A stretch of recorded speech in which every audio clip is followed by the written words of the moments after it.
அத்புதோத்சவம் திருப்பவித்ரோத்சவம் ஆவணி மாசத்திலே பெருமான் கண்டருளுகிறான். அன்னைக்குத்தான் பூப்பரத்திய ஏகாதசின்னு சொல்லுவார்கள். யாகசாலைக்குள்ள பெருமாள் எழுந்தருள்வர்.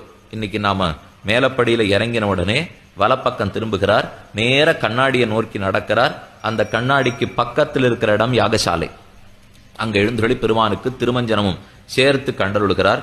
இந்த பூவை கீழே பரத்திருப்பா, அந்த பூக்கள் மேலேயே நம்பெருமாள் உள்ளுக்குள்ள எழுந்தருளுவர். அந்த பூப்பரத்தி ஏகாதசி அன்றைய தினம் தொடங்கி திருப்பவித்ரோத்சவம். பவித்ரோத்சவத்துல பெரிய பெருமாளுக்கு ரொம்ப அற்புதமான சேவை, பூச்சாண்டி சேவை. பூச்சாண்டி சேவைன்னுவோம். நிறைய பவித்திரங்களை பெருமானுடைய திருமேனி முழுக்க சுத்தி சுத்தி சுத்தி சுத்தி சாத்தி வச்சிருவா.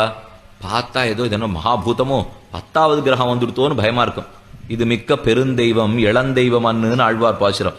பெருமானுக்கு பயப்படுத்த தெரியும். அவர் எப்பவும் சௌமிய ரூபத்தோட சேவை சாதிப்பார். அவர் மட்டும் சிலிர்த்து கொண்டா ஜகத்து தாங்காதுன்னு தான் அவர் சிலிர்த்துக்கிறதே இல்லை. அதனால ஆரையும் பெருமான் பயப்படுத்துவதும் இல்லை. நம்ம ஆசைக்காக திருமேனி முழுக்க பவித்திரத்தை சுத்தி சுத்தி சுத்தி சுத்தி சாத்திட்டோம்னு வச்சுப்போம். பார்க்கறதுக்கு அவர் இருக்கார் 20 அடி. இவளுக்கு குடதிசை முடிய வைத்து குணதிசை பாதம் நீட்டி வடதிசை பின்பு காட்டி தென்திசை இலங்கு நோக்கி அத்தனை பெரிய திருவுருவத்தினுடைய திருமேனி முழுக்க பவித்திரத்தை சுத்தி சுத்தி சாத்தா ஏதோ பூச்சாண்டி நிறைய எடுத்து மேல மேல மேல வெவ்வேறு துணிமணியை போட்டுன்னு வர ஆப்பல் இருக்கும். அதனால அந்த சேவைக்கே பூச்சாண்டி சேவைன்னு சொல்லுவார்கள். அது பெரிய பெருமாள் சாதிக்கிற அற்புத சேவை. அது திருப்பவித்ரோத்சவ அன்றைய தினம் உற்சவத்தை பார்த்தோம்.